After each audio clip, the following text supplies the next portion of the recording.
If Virat Kohli even sneezes, he breaks the internet. So when he says, I'm quitting captaincy, oh my God, halchal.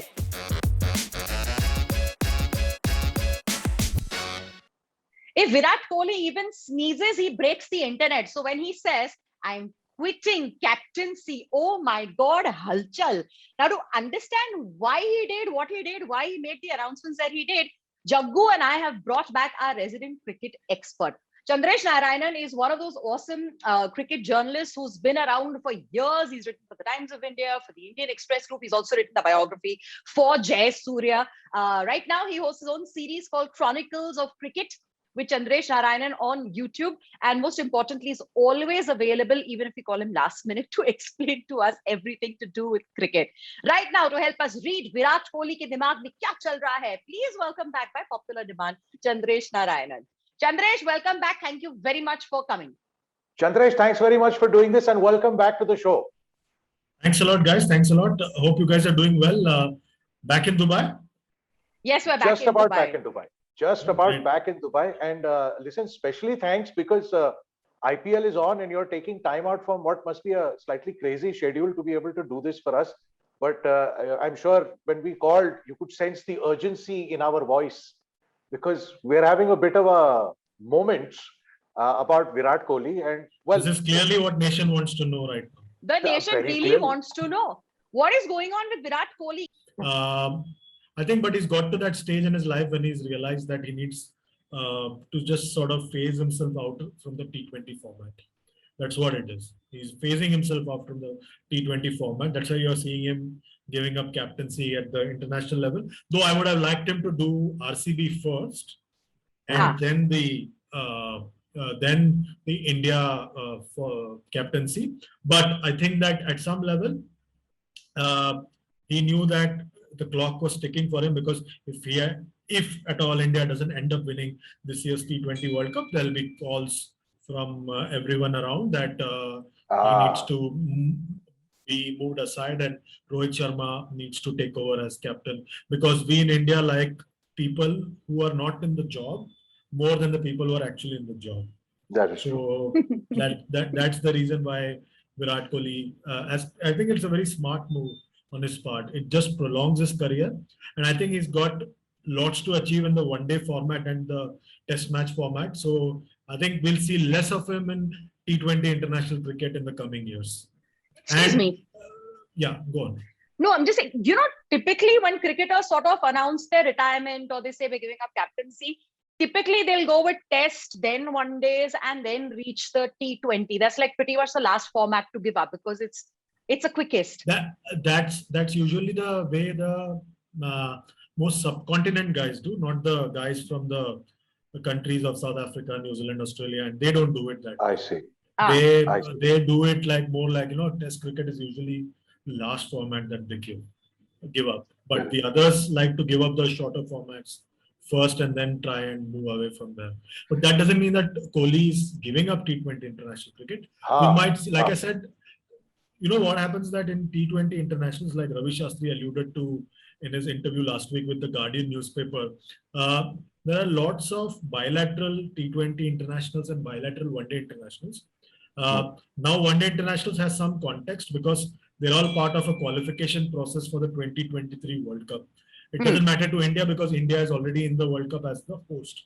The others have to go through that process to win matches, to be at a particular point to qualify for that World Cup. But in the case of T20 internationals, bilateral T20 internationals, nobody remembers. As in it's just, they are just bilateral matches without any context. It's like what used to happen with one-day internationals in the 1990s. Every month there used to be a Singer Cup or an Aiva Cup or a Coca-Cola Cup or a Pepsi Cup and nobody remembers anything of any of those matches because it used to just come thick and fast and like for all fans in India, it was like a matter of life and death. Aiva Cup nahi jeeta, ye nahi jeeta, wo nahi jeeta. But ultimately, if you ask anybody right now, nobody remembers anything of those matches. Matches without context. So people don't remember much of these matches ultimately. India played England. We know the score line, but we don't know what happened in every match.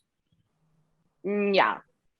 India played fair England in one day bilateral, one day international. It doesn't matter to India. It matters to England because England, despite being the defending champion, has to go through the process of playing those matches to qualify for the 2023 World Cup. So I think that the white ball matches, at one day international, like I said, has a bit of context. T20 international has no context whatsoever. But Chandresh, now coming back to Virat Kohli, has he fired a gun to his eventual retirement, or this is just a strategic move saying, I'm going to keep T20s aside, like you've just explained to us, and I will focus on the ODIs and tests till kingdom come? Which way would it go? How would you read his mind on this? So I think what has happened is that he's very smartly said that I will quit the captaincy, so that gives an opportunity to sit out. So like in January, they are playing in South Africa. They're playing 3 tests, 3 ODIs, 3 T20s. So he can skip the 3 T20s and come back home early.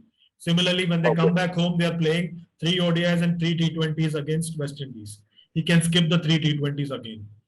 So he doesn't have to really get into it. Then again against Sri Lanka, he's playing, India's playing 2 test matches and 3 T20s. So he can probably play that and get into the IPL. So I'm just saying that, you know, he can pick and choose these matches because those bilateral matches really have no context. And but why? Like, we're tired? No, I think it has come to a point. No, it's not about aging or tired. I think it's come to a point where I think he has probably realized that he's achieved what he wanted to achieve as a T20 international. And it's time to start like looking at the bigger picture. So now the bigger picture for him is to be the captain of a world dominating test side.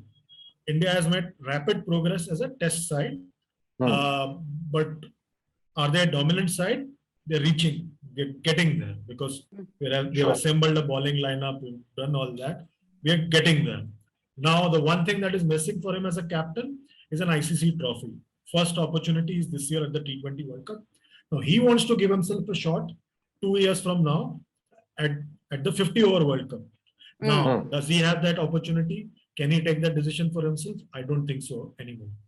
Because if he doesn't win this year's T20 World Cup, and if next year Rohit Sharma wins the T20 World Cup, how do you keep him away from the 50-over format? Fair enough. Wow. Chandresh, tell me something else. What does this mean for Virat Kohli's market value?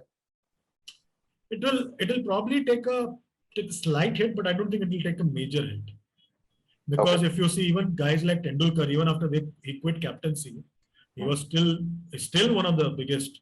He'll still be the most iconic, no question. In that sense, yeah. He's the biggest superstar of this generation. So I don't think that matters a lot. But I think the fact that you can't be seen as being the superstar from whom captaincy is snatched. Like the way it happened with Sachin. Yeah. First time. Second time he quit on his own. But at that time, the market was not that strong and it was just taking shape. So it didn't really matter that much. Now you need to preempt moves. Like if you saw with Mahendra Singh Dhoni, he didn't take a call for almost a year. Yeah. After playing his last match for India. So he played it very smartly. But again, Mahendra Singh Dhoni is too big a star to lose out on the riches that come with being a superstar.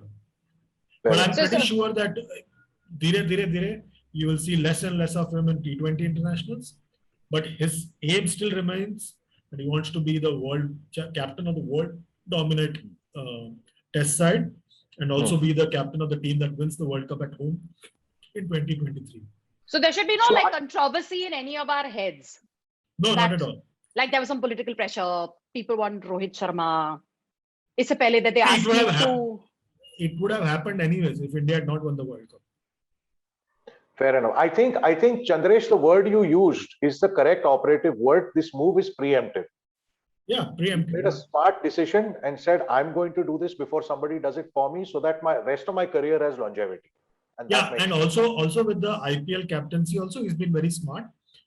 It does not make any sense at all that you are not India's T20 captain and you want to continue in the other formats, but you will continue to be IPL captain, which does not make any sense at all. So he's probably freed himself up for those 3 months because remember from next year, we're going to probably have a longer IPL because of the fact that there are going to be 10 teams. 10 teams, which means that each side is playing at least about 18 matches. So that's a lot of cricket. So I think he's taken a very smart move over there. Like I said, I would have expected him to quit captaincy from IPL probably last year. Because I felt that for a very long time, he should have freed himself up. Because you're already thinking about India 24/7. Those 2.5, 3 months, just play as a player and just unburden yourself. Have fun. Yeah. So anyway, we're going to be. Do you think his decision also has something to do with the fact that he's not really been in form, and now I think it's been what, like 50 innings since his last century? Do you think any of that is weighing on his mind, saying, "Arey, now I just want to focus on my game"? I don't think so. He's too driven a player to be burdened by batting and captaincy and all these things. We know for a fact that Saurav Ganguly, for a fact, he was never really India's best batsman when he was India's captain. So it really weighed him down.